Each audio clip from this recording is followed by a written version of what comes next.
Hey everyone, my name is Gareth and welcome back to my Finance Fitness YouTube channel. This channel focuses on personal finance, investments, stock markets, real estate and financial freedom. So if any of those things interest you, make sure you subscribe to the channel. In my first few videos, I was looking a lot at real estate and I wanted to mix it up a bit. So in today's video, we're going to be looking at some personal finance topics, especially focusing on lockdown saving tips. So here are my top 5.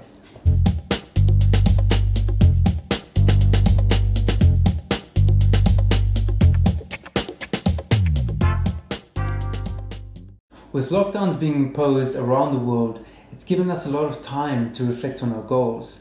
And one of those goals could be your financial goals. So in some countries like Italy, where I live, they started to relax a lot of the lockdown regulations, while other countries like Brazil, India and Russia are still seeing a sharp increase in the number of new cases. So I thought maybe I can share some of my experiences and thoughts on saving tips during this lockdown period. And many of these ideas could even be useful beyond the lockdown periods into the future.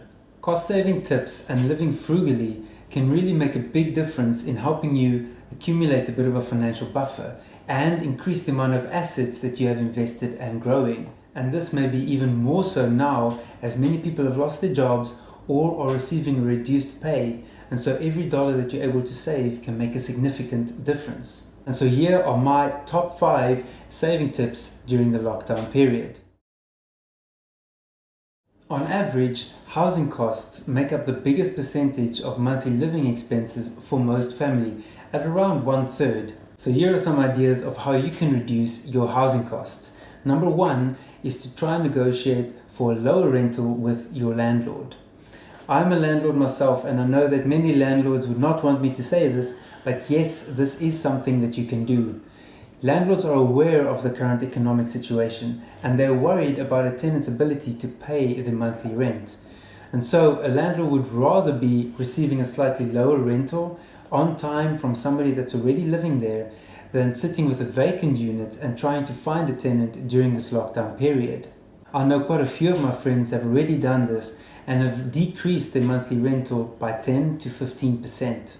Another option to cut your monthly housing cost is through downscaling.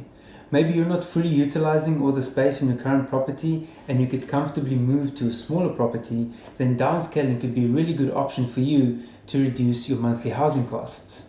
Another option to reduce your monthly housing cost is through subletting. Maybe you have an empty garage or empty storage room in your property. Potentially you could look to rent that out and earn a bit of rental income, that way reducing the amount of rent that you have to pay to the landlord.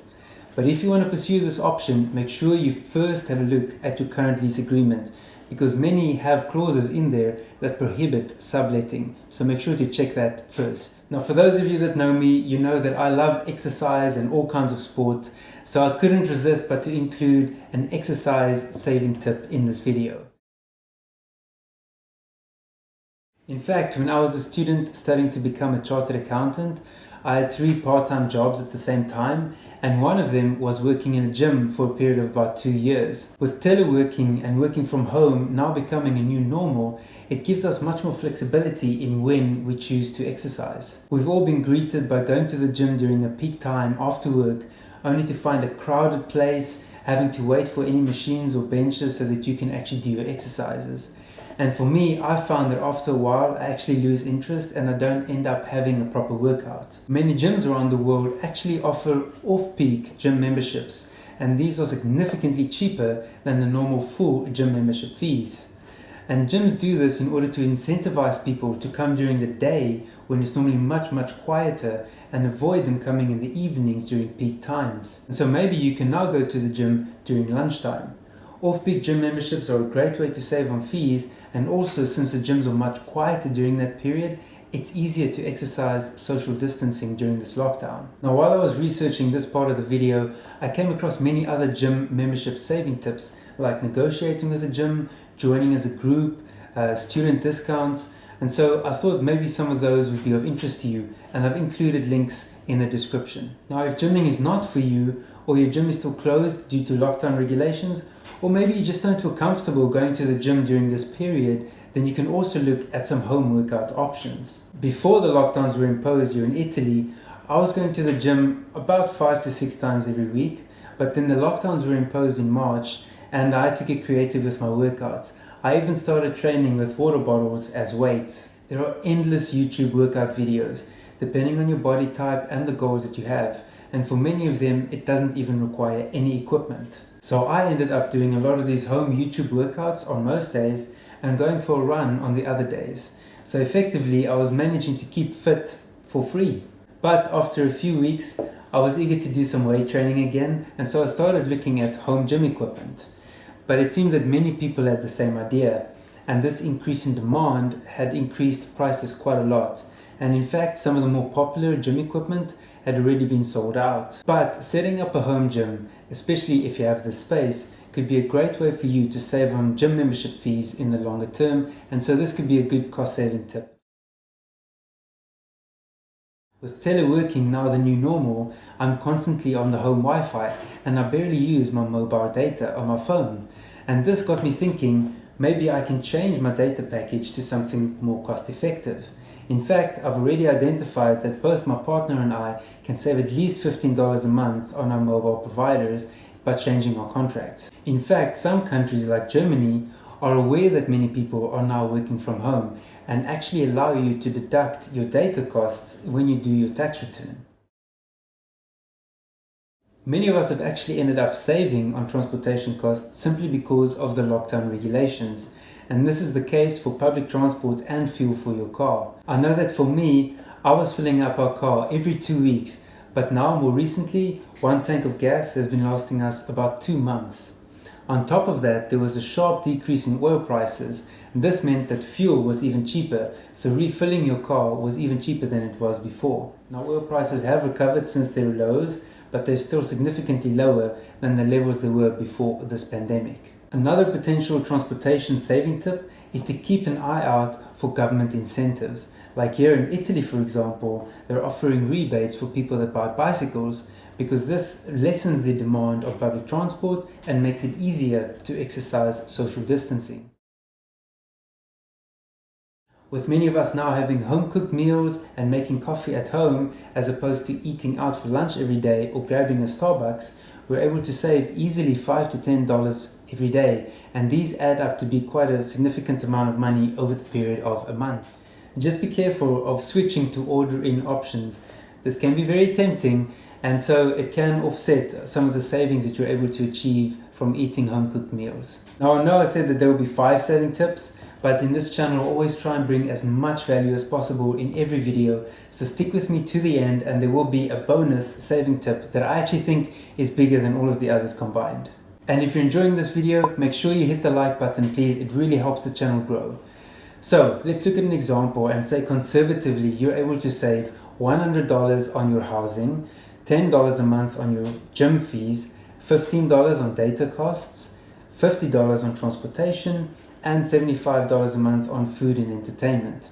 That all adds up to a monthly saving of around $250. This may of course be much more for some of you depending on where you live or how much costs you're able to cut realistically.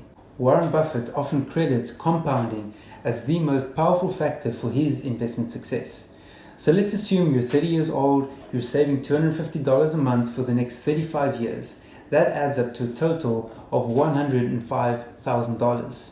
And that's assuming you hadn't even invested any of the money. Now let's assume that you take that money and you invest it in a low-cost stock market index. Over the last 90 years, the stock market in the US has returned about 9.8% per year. And so if you take your $250 and invest it every month over the next 35 years, that will grow to a total of over $900,000, making you nearly a millionaire by just saving $250 every month. And that is the power of compounding and why it's never too early to start investing. In some of my future videos, I will be talking about stock market investments, so if those are of interest to you, make sure you follow this channel. So the bonus cost saving tip is education. There has been a scary trend of university costs increasing way above inflation for some time now, and this has meant that many students have had to take out loans in order to complete university. These loans can be a real burden and make it really difficult for young people to get started in their careers. And now more recently, we've seen a lot of universities starting to offer online courses which are much more affordable than their on-campus programs. And so this could be a great cost-saving tip for education. But there is one that I think is even more powerful than that, and that is YouTube. Take this channel for example. Everything I've learned about how to start a YouTube channel, how to record videos, how to edit, how to launch them, how to upload them, all of that I've learned from YouTube. And this has been 100% for free. There are tens of millions of YouTubers pushing out videos with amazing content every single week, from food and entrepreneurship to fitness and finance. YouTube has now become the second largest search engine after Google, with more than 2 billion active users. There is so much that you can learn or skills that you can acquire on YouTube totally for free. And many think that your educational system will be disrupted forever. So that's it for the video today, guys. I really hope you enjoyed it, and if you did, make sure you give it a like. In the comment section, let us know which of these saving tips do you think you can utilize, or maybe you've got some other ideas of saving tips that you want to share with the rest of us. Thank you so much for watching. Thank you so much for all of the support. It means so much. I really appreciate it, and see you next time.